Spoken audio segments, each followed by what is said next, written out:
Hey guys, कैसे हैं आप सब लोग। फाइन तो है ना, और फाइन ही रहना है।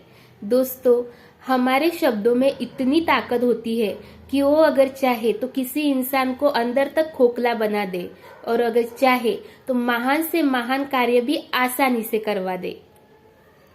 नमस्कार दोस्तों, मैं हूँ भूमि और सुनते हैं आज की स्टोरी।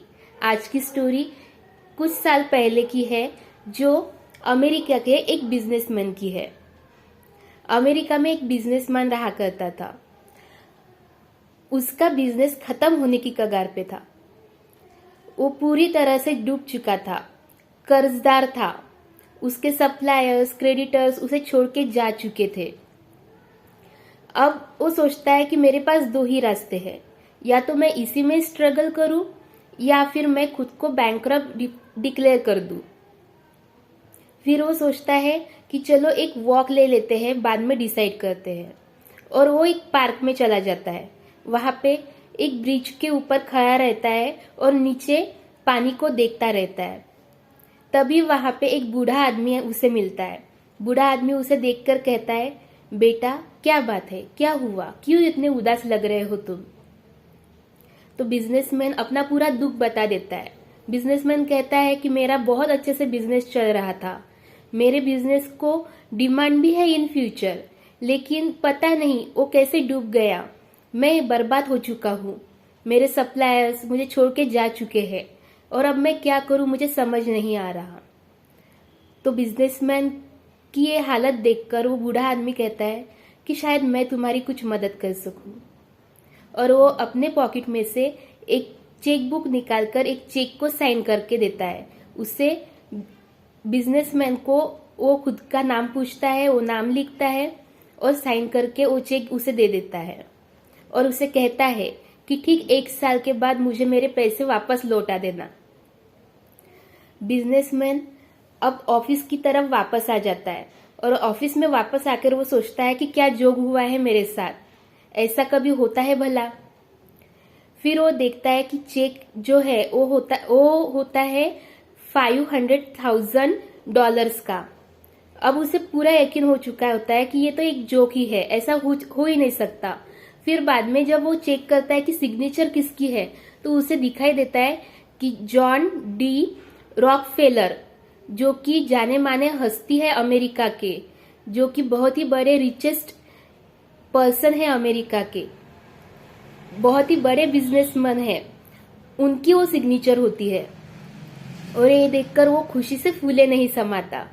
अब उसे लगता है कि हाँ, अब मेरे पास इतने पैसे आ चुके हैं, अब मैं इस चेक को कैश में कन्वर्ट करके अपने पूरे फाइनेंशियल जो क्राइसिस है, जो फाइनेंशियल कंडीशन है, उसे ठीक कर सकता हूँ।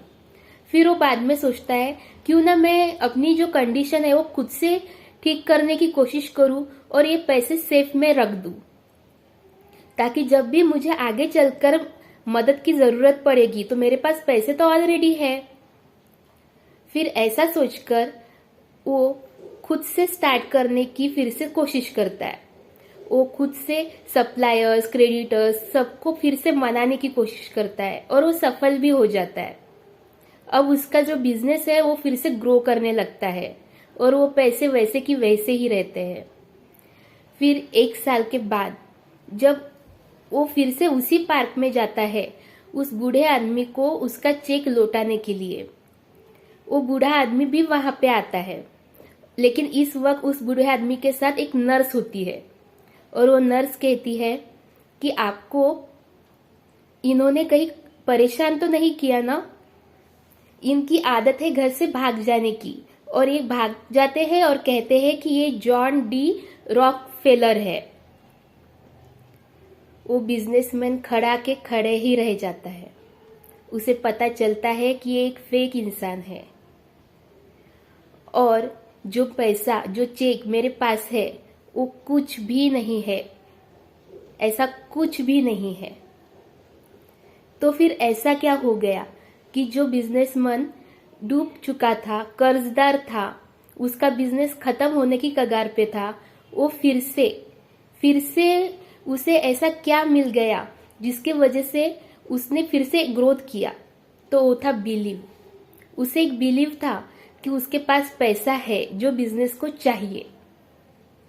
दोस्तों, हमारे साथ भी ऐसा ही होता है। हम अक्सर सोचते हैं कि जिसे हम देखते हैं उस पे हम बिलीव करते हैं, लेकिन नहीं, असलियत में जिस पे हम बिलीव करते हैं उसे ही हम देखते हैं। जब भी कोई काम हमें करना होता है तो देख लीजिए कि उसको लगने वाले सभी इंग्रेडिएंट्स आपके पास है या नहीं। अगर नहीं है तो फिर भी बिलीव रखिए कि आपको वो मिल ही जाएंगे और अपना काम शुरू कर दीजिए। तो आप देखेंगे कि आपका काम सरलता से हो जाएगा। और खुद को कन्विंस कीजिए कि मैं ये काम कर सकता हूँ।